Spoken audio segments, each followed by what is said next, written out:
Hello Acolytes, and welcome back to my channel. It's so good to see you after Inktober. I took a couple weeks off to rest and relax and, get a little bit back on track with my art because I did so much illustration over the last couple months that my hands and my fingers and my wrists and my elbows literally in so much pain. So I had to take some time off, but I thought I'd pop back in with a fun color palette challenge. I love these. I do them all the time. It's something that really helps me get back into the swing of things when I'm not feeling particularly inspired in any one direction.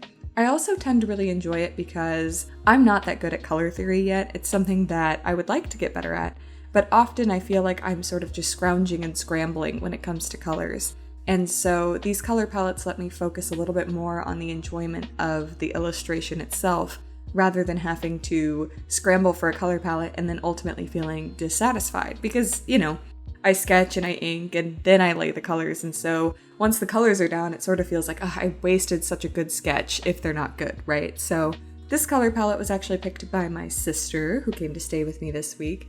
And I really liked it. I liked these sort of rosy, peachy colors, and then that one little pop of green. I thought it was quite interesting because it's mostly monotone, right? But not entirely, and so from that I was able to swing a little bit further outside of the greens. I do, and you might notice, I do tend to kind of cheat with these challenges. They're not a true color palette challenge because often I find that I'm like one color out of range, right? And I would like to maybe stick to them a little bit more closely in the future.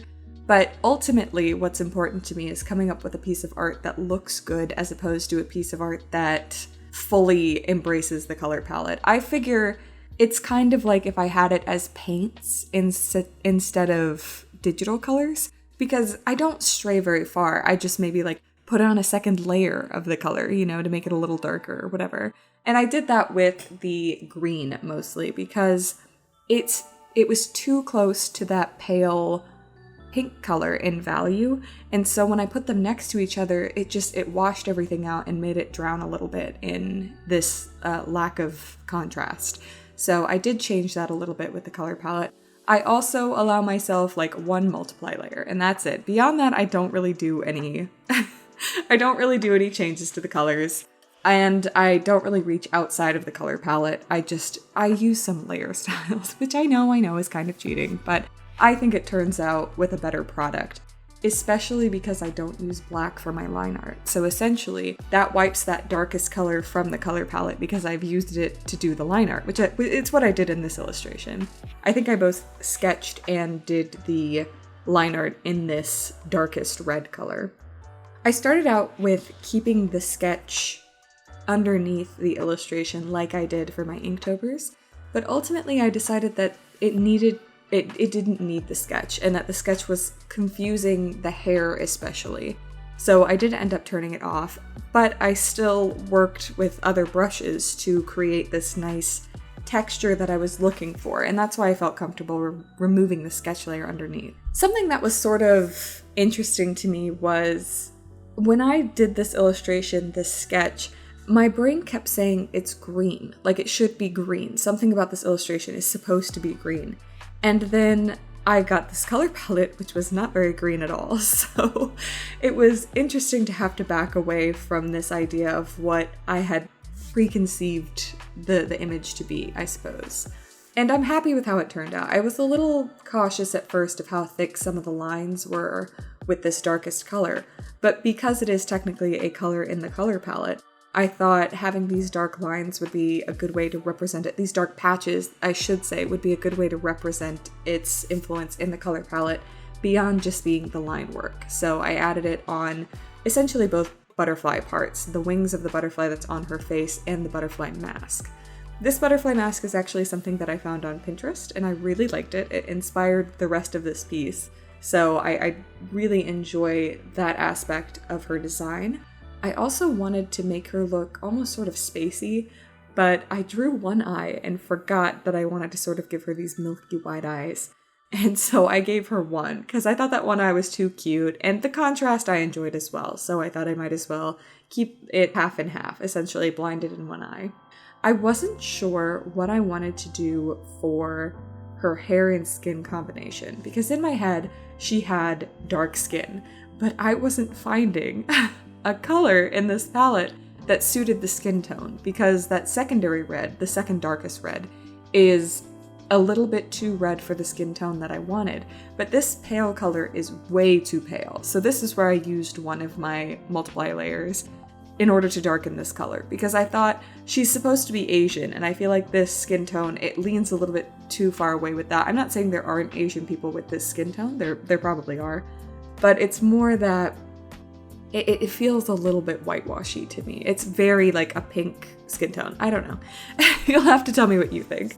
But in my head, she had darker skin, so I ended up using one of my layers to darken that up a little bit. And then I did do a layer of a darker green. So that original green you can see on the butterfly's wings. It's the color of that eye that's blind. But I did want to do a darker green so that I could get some contrast against like her shoulders and stuff.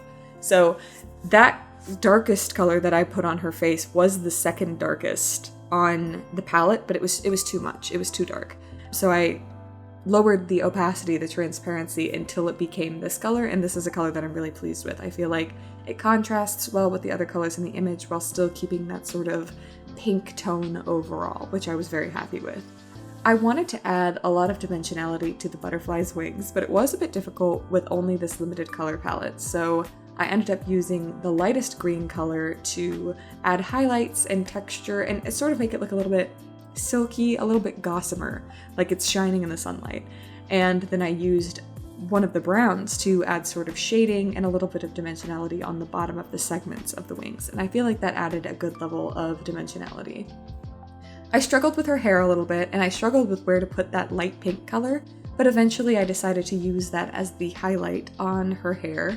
I'm a little bit uncertain about what the style of this hair ended up being. It's supposed to be a braid pulled across the top of her head. I think that gets a little bit lost, but I am pretty happy with the color. I feel like it's a good contrast to her skin tone and also to the green of the butterfly. I did go in with that same brown that I used on the butterfly's wings, and I darkened the hair a little bit to give it a little bit more shading. And I feel like that ties the wings into her hair very nicely and creates an overall level of cohesion with her hair and her skin tone.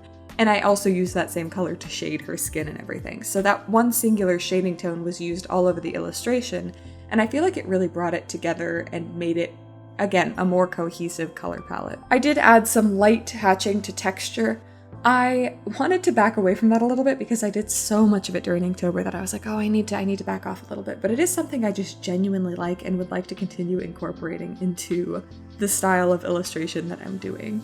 And I did bring that lighter green back down into her clothing and her dress to pull a little bit more light into it and also tie the butterfly in a little bit more to her clothing as well. I really used this big scratchy brush. I think it was called like Scratch Board or something. And I really loved it. So that's a brush that I'm going to continue using in the future. It provides such a wonderful, like thin to thick line, and it really scraped up. I really like it. The last thing that I added was this sort of background element. I used a lace pattern in the background and then some flower/horticulture stamps to add some darkness to the background and make her pop forward a little bit more. I also felt like maybe her mask needed a tiny bit more detail, so I added these white dots that you often see on like monarch butterflies as like almost maybe gems on her mask, and I of course added them to the butterfly as well. And I really think that added just the final little touch that it needed. So this is the final illustration. It will be available as a print on my website, afterplagueart.myshopify.com. Don't forget to check out my book, my short horror story collection Corruption, available in both paperback and hardcover. You can get 15% off your first purchase on my website, automatically applied at checkout.